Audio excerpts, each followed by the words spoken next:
Hello friends, good morning. আমার cooking চ্যানেলের নতুন একটা রান্নার ভিডিওতে তোমাদের সকলকে স্বাগত জানাই। টাইটেল থাম্বনেল দেখে বুঝে গেছো আমি আজকে কিসের রেসিপি শেয়ার করব। আমি আজকে শেয়ার করছি নিরামিষ মোচার ঘন্ট রেসিপি। আমি এই রেসিপিটা এরকম ভাবে বানাই, চলো তোমরা দেখে নাও রেসিপিটা আমি কেমন করে বানাচ্ছি। তো আমি এখানে একটা মোচা, মিডিয়াম সাইজের একটা মোচাকে ছাড়িয়ে কেটে নিয়েছি, পরিষ্কার করে ধুয়ে নিয়েছি মোচাটাকে। এটাকে আমি এখন প্রেসার কুকারে 2টো সিটি দিয়ে সেদ্ধ করে নেব ভালো করে। তো দেখো আমি মোচাগুলো সবটাকেই কুকারের মধ্যে নিয়ে নিচ্ছি।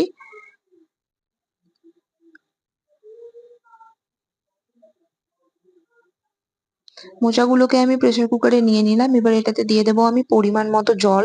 সেদ্ধ হওয়ার মতো পরিমাণ মতো এটাতে আমি জল দিয়ে দেবো।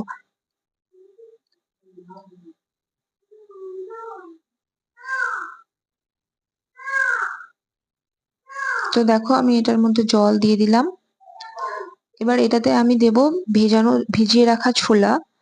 নিরামিষ মোচার ঘন্ট রেসিপিতে ছোলাটা মাস্ট, এটা দিতেই হয়। তো আমি এখানে দেখো একসাথে আমি এটা মোচার সাথেই সেদ্ধ করে নিচ্ছি। যেহেতু আমার সময়ের অভাবে আমি এটা করেছি, তোমরা এটাকে আলাদাভাবে সেদ্ধ করেও দিতে পারো, এতে টেস্টে কোনো রকম চেঞ্জ হয় না, একই রকম থাকে।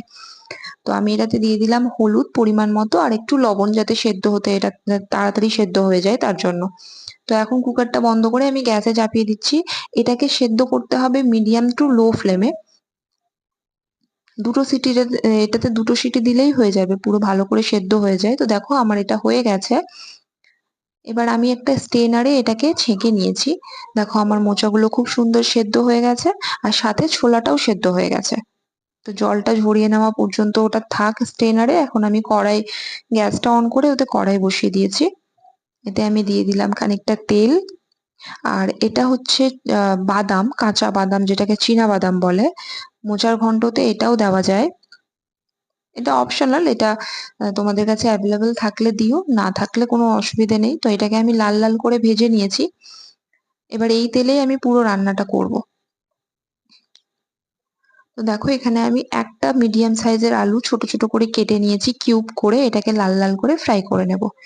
তো এখানে আমি নিচ্ছি গোটা গরম মশলা, গোটা জিরে, ভেজে রাখা বাদামটা, খানিকটা কিশমিশ আর একটু আদা বাটা। এই উপকরণটা দিয়েই টোটাল রান্নাটা হবে। দেখো আমার আলুটা এখানে লাল লাল করে ভাজা হয়ে গেছে, এটা আমি তুলে নিয়েছি। এবার গোটা গরম মশলাটা এই তেলের মধ্যে আমি দিয়ে দেব। এই তেলেই আমি পুরো রান্নাটা করব। তো গোটা গরম মশলাটা দিয়ে দিলাম। এবার আমি এখানে আদা বাটাটা দিয়ে দেব। আদাটাকে একটু কিছুক্ষণ 30 সেকেন্ড মতো নেড়ে নিতে হবে, যাতে কাঁচা গন্ধটা চলে যায়।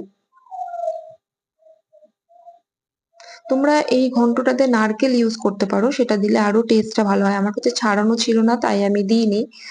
তো তোমাদের কাছে অ্যাভেলেবেল থাকলে অবশ্যই তোমরা এটাতে নারকেল কুড়া ইউজ করতে পারো। কোড়া নারকেল অবশ্যই, নারকেলটা কুড়িয়ে নিয়ে সেটা ইউজ করতে পারো। তো দেখো এখানে আমি সেদ্ধ করে রাখা মোচা আর ছোলাটা দিয়ে দিলাম। দিয়ে তার সাথে আমি আলুটাও এখানে দিয়ে দিলাম। ভালো করে আমি মশলাগুলোর সাথে মিক্স করে নিচ্ছি। আর আমি না এখানে একটা বাটিতে দেখো আমি মশলা গুঁড়ো করে রেখেছি এখানটাতে। এটাতে আছে হাফ চা চামচ হলুদ গুঁড়ো, 1 চা চামচ জিরের গুঁড়ো আর হাফ চা চামচ সবজি মশলা। তোমরা ধনে গুঁড়ো থাকলে দিতে পারো এখানে। তো এটাকে আমি মিক্স করে নিচ্ছি। এটার মধ্যে এক্সট্রা কোনো জল আমি ইউজ করব না, কেন কি আমার ছোলা আর মোচা দুটোই সেদ্ধ, আর আলুটা আমার এই ভাপেই সেদ্ধ হয়ে যাবে। তো এই মশলার যতটুকু জল আছে আমার এই জলেই পুরো রান্নাটা হবে। এখানে জল অ্যাড করলে এর টেস্টটা একদমই নষ্ট হয়ে যায়, সেই টেস্টটা আসে না। তো এখানে দেখো আমি বাদামগুলো অ্যাড করে দিলাম, কিশমিশটাও অ্যাড করে দিয়েছি। এবার আমি দিয়ে দিচ্ছি পরিমাণ মতো লবণ। দিয়ে আমি এটাকে কিছুক্ষণ ঢেকে দিয়ে রান্না হতে দেবো, আলুটা সেদ্ধ হয়ে যাওয়া পর্যন্ত। আলুটা এই জলেই, এই ভাপেই সেদ্ধ হয়ে যাবে, এখানে আলাদা করে কোনো জল অ্যাড করতে হবে না। এটাকে আমি ঢাকা দিয়ে কিছুক্ষণ রান্না হতে দিলাম। এবার দেখো 2 থেকে 3 মিনিট পর একবার আমি খুলে দেখেছি, তারপরে এখন এটাকে খুলে দেখছি। দেখো আলুগুলো আমার সেদ্ধ হয়ে গেছে। টোটালি এটাকে 5 থেকে 6 মিনিট ঢাকা দিয়ে রাখতে হয়, মাঝে একবার খুলে দেখতে হবে যাতে তরকারিটা নিচে লেগে না যায় বা পুড়ে না যায়। দেখো আমার আলুগুলো সেদ্ধ হয়ে গেছে, আলুগুলোকে আমি ম্যাশ করে নিয়েছি।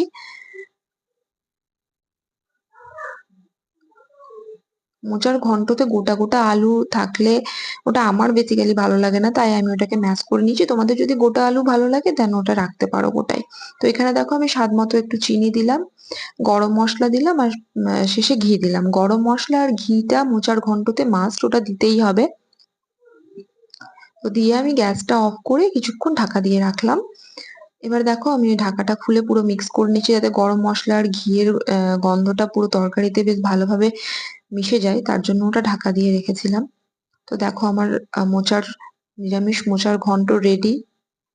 তো ভালো লাগলে আমার চ্যানেলটাকে সাবস্ক্রাইব করো, লাইক করো, শেয়ার করো, সাপোর্ট করে অবশ্যই পাশে থেকো। তো দেখা হবে তোমাদের সাথে আবার নতুন কোনো রান্নার ভিডিওতে। এখনকার মতো টাটা।